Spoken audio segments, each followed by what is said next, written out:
Dismissed na ang impeachment complaints laban kay Pangulong Bongbong Marcos sa House Committee on Justice matapos pagtibayin ng komite na insufficient in substance ang mga ito.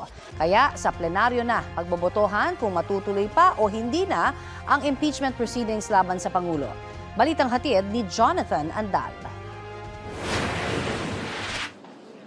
Those who are in favor of the motion, please raise your right hand. 39 na kongresistang miyembro ng House Committee on Justice ang bumoto pabor sa committee report na nagsasabing insufficient in substance ang dalawang impeachment complaint laban kay Pangulong Bongbong Marcos.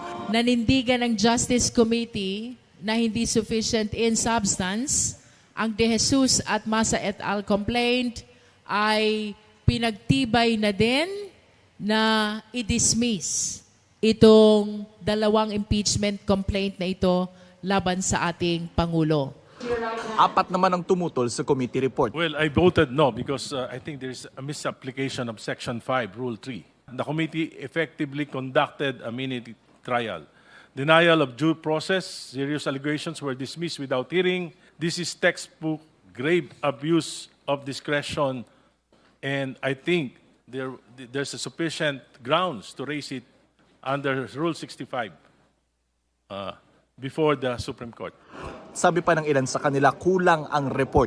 Hindi raw kasi isinama ang aligasyong nag-deliver umano ng 8 bilyong piso si dating DPWH Undersecretary Roberto Bernardo para kay Pangulong Bongbong Marcos na patunay raw na guilty ang Pangulo sa betrayal of public trust.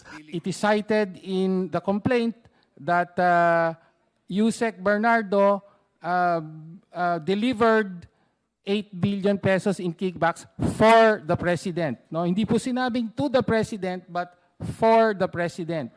Bagay na kinontra ni Cagayan de Oro Representative Rufus Rodriguez. There is nothing in the statements of Yusek Bernardo which directly links the President to any of the allegations.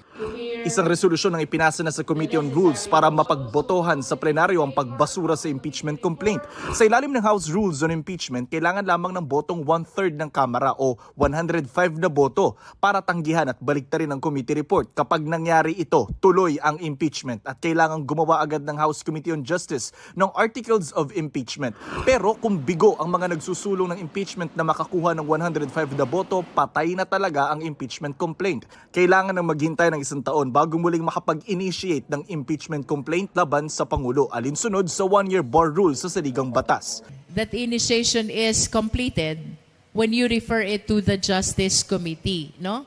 So kung kailan na-refer ito sa Justice Committee, maglalaps ito January 26 of 2027, which means January 27 of 2027, wala nang existing na 1-year prohibition period. Umaasa po ang Pangulo na kahit na po ang sinasabing impeachment ay isang political tool, umaasa po siya na ang mga miyembro po ng House of Representatives ay maaayon lamang kung anong ebidensya na naipakita at naging discussion sa Committee on Justice.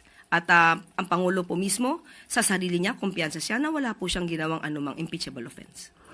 Jonathan Andal, nagbabalita para sa GMA Integrated News.